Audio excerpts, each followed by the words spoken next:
What's up? What's up? It is your girl, Queen Tomaro with the Tomaro Today Show. And I have another talented guest here with you today. I have Sade Page in the building. What's popping? What's popping? What's good? What's good? How you feeling today? I'm feeling great. I'm feeling better than ever. Oh, that's what I like. Come on, 2021. Better than ever. Right. So right quick, tell me what kind of artist you are. That's a loaded question for me. You know, Come on. I do a lot. You know, I play guitar, but I sing. Some may say I rap. You know, I just do a lot of different things. I'm multi-genre, I guess you can say. Ain't nothing wrong with it. But, so how would you then describe your music? I think my music has grown to be relatable. You know, because before I think I was just, you know, kind of all over the place because I was a music lover and I loved all genres, but I was able to narrow it down and, you know, be relatable, but still be myself, you know. So I think I would say R&B pop just to be safe. Just to be safe. Just to be safe. And there's nothing wrong with that. When I listen to one of your tracks, I got that California fun in the sun type of vibe. Right. So I don't even know how to, I guess we're going to stick with we're gonna stick. Yeah, we're gonna call it what they would like to call it, what the world would like to call it. Ain't nothing wrong with it. So you said you played guitar. How early did you start with that? Man, I started playing guitar when I was 8 years old. That's like my second language. Is that something you wanted to do? Was one of those things your parents made you pick an instrument or do something? It's funny you ask me that question because I tell this story all the time.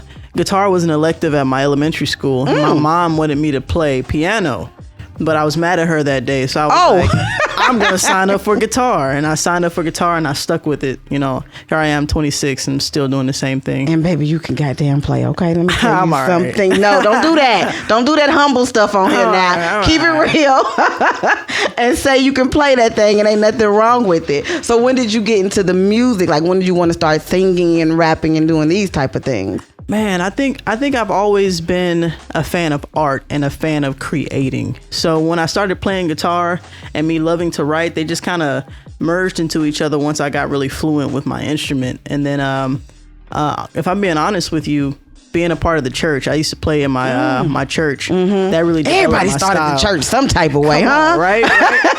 and to add, you know, flames to the fuel or fuel to the fire, you know, my keyboard player at my church, he was the keyboard player for Casey and JoJo growing up. Stop it, Casey, JoJo. Come on. So I'm learning all these styles that are not just regular church styles, you know. So How old were you? 15. Okay. Yeah, I was 15. He really taught me. He was like, no, you're not playing that right. That was my first real band experience. No sugarcoat. You're doing it wrong. Get it right or you're not playing. That was my first real experience with learning how to develop myself. He gave me my first studio microphone.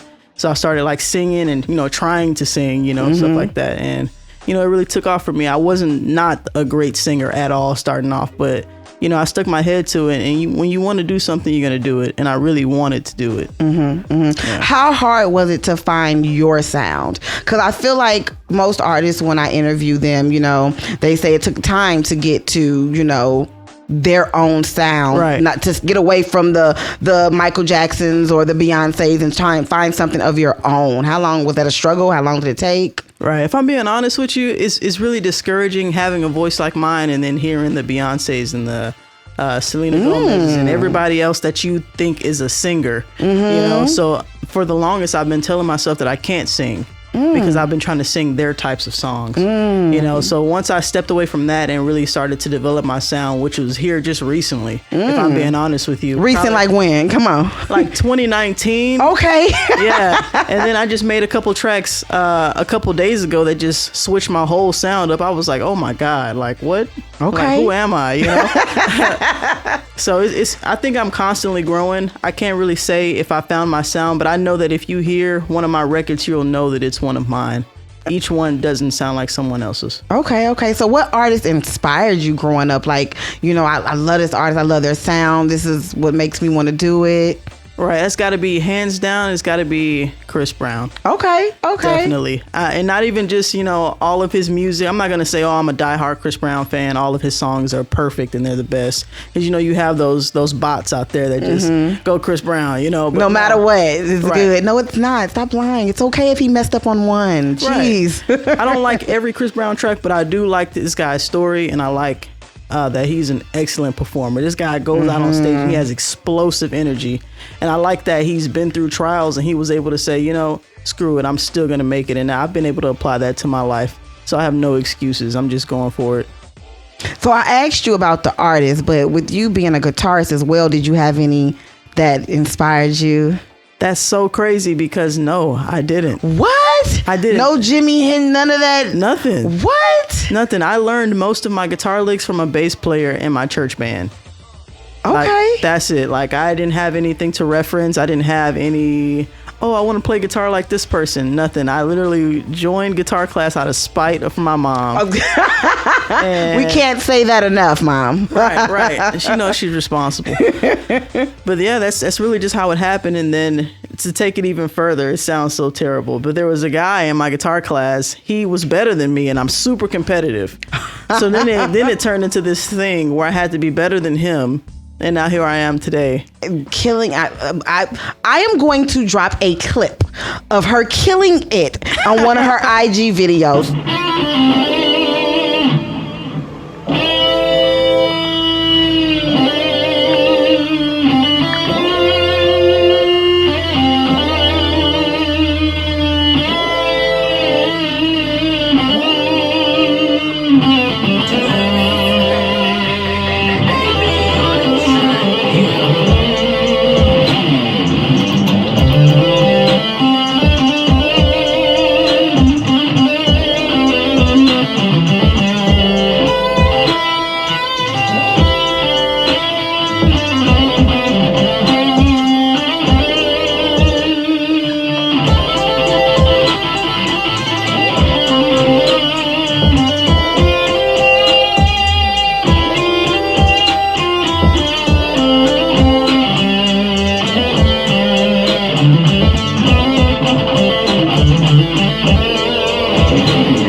You write as well.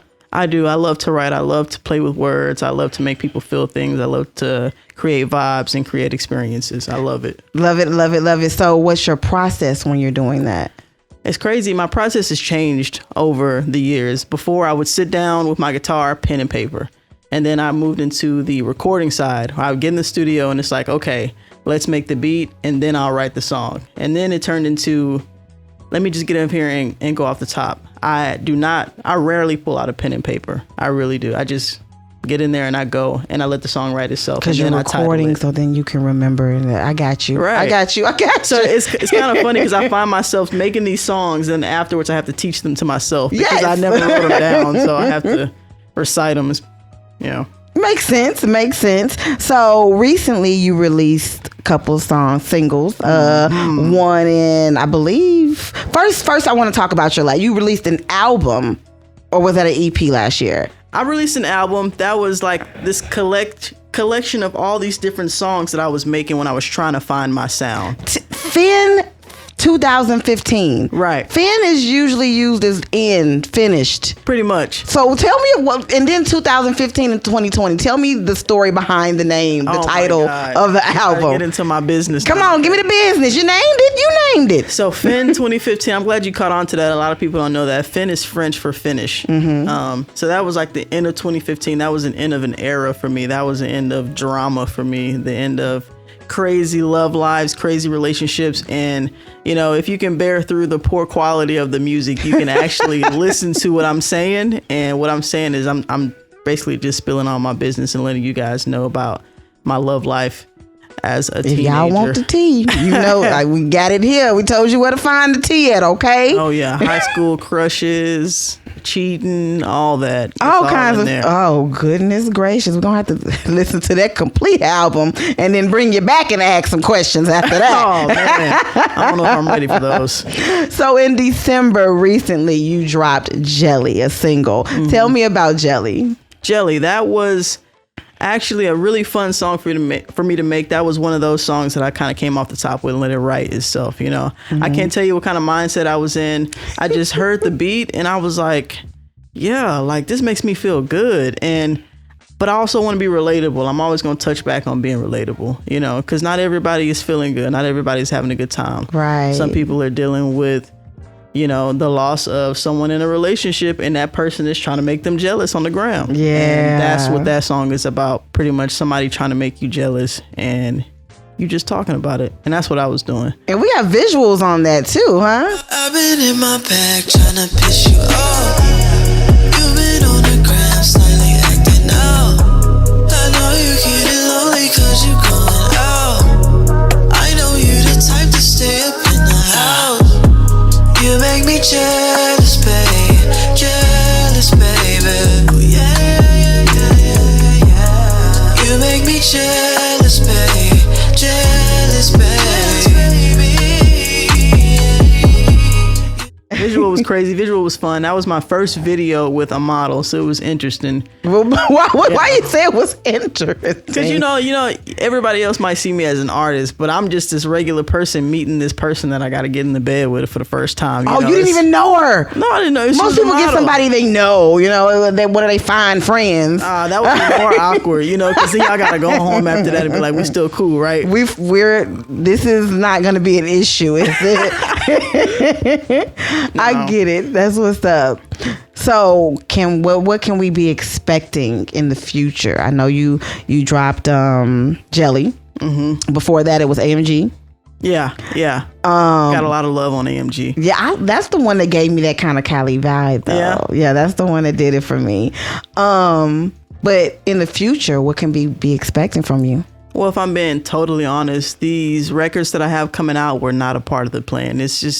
It's a part of my growth, I will say, because I had a few records lined up to come out after Jelly. They were similar to AMG and Jelly. And I just recently got in the studio and had this epiphany. And now I'm just like, look, those songs, they got to go on the album because these songs that I just made, those are the new singles. Those have to come out. And, you know, legally, I can't say what I'm doing with other artists, but I have some mainstream stuff coming out with some pretty big artists. And I've been blessed to have that opportunity. Absolutely. And you'll see it when you'll see it. But life is good right now for Sade Page. Now when they see it, you're gonna bring it back here to the Tomaro Today show? Oh yeah. When it come out, then I'm gonna talk about it. You're not gonna be able to shut me up about it. Oh, okay. All right. Yeah. Nothing wrong with it at all. So you've spent some time being an artist, musician, singer, and stuff like that. If you could give anyone new to this, coming up in this indie world and trying to get themselves out of there, what kind of advice would you give them from what you've learned through your experiences? Man, it sounds cliche, but I can't stress it enough. And now I can't help but replay all the other times that somebody else told me never give up. And it just passed through my ear, you know, because that's something that you always hear. But, you know, I recently found myself in, you know, kind of like this standstill, and I had to make the decision. Am I going to give up or not? And I just got like this overwhelming power and effort come about me. And I decided, you know, I'm not going to continue to let life happen to me. I'm going to grab this thing and I'm going to do it. And things have been taken off after that just because I made my mind up. So if I could tell you anything, make your mind up, stick to it, because consistency pays off. You can be consistently terrible and you're going to see a result. You can be consistently good and you're going to see a result. Just be consistent. That's what's up. I think that's a good advice to give someone. Well, I want to thank you so much for being on the Tomaro Today show and rocking with your girl. You know I've been waiting on this. I've been waiting on it too. Now listen, we're not just gonna talk about Jelly, honey. We're gonna get into a whole Jelly performance. So thank you so much for tuning in. Catch us next week on Tuesday when we drop the next video with the next bomb ass artist. Follow me on all social media platforms. Stream this interview on different platforms, and we'll see you next week. I holla. Let's go. Hey. I know y'all got somebody out here making y'all jealous. Yeah. I ain't scared to talk about it though. Let's go. Come on. I've been in my bag trying to piss you off. You've been on the gram slightly acting out. And I know you getting lonely cause you going out. I know you the type to stay up in the house. She bougie, she bad and she know it. Put that D on her private. She only fly when it's private. She on a whole nother climate. Yeah, yeah. And I'll treat you better than your new nigga. Okay. And I don't think I'll ever look at you different. Why you gotta post them pics with your tits out? Got a nigga scrolling to the gram getting pissed off. And you got me out here looking like I'm so bae. When it comes to you, girl, I don't play. No, you can ask for a date. I like when you put my chain on and come on top. Put the BBS in my face, oh yeah. I know that you're moving on. My pride is way too strong. I just can't leave you alone. I've been in my bag trying to piss you off. Yeah, you've been on the gram slightly acting out. Okay, and I know you getting lonely, you going out. I know you the type to stay up in the house. Okay, you make me jealous, babe. Jealous, baby. Yeah. You make me jealous, babe. Jealous, babe. Yeah. You make me jealous, babe. Jealous, baby. You make me jealous, babe. Jealous, babe. And I know I treat you better than your new nigga. Hey. That's what's up. And it's a wrap. Wrap it up.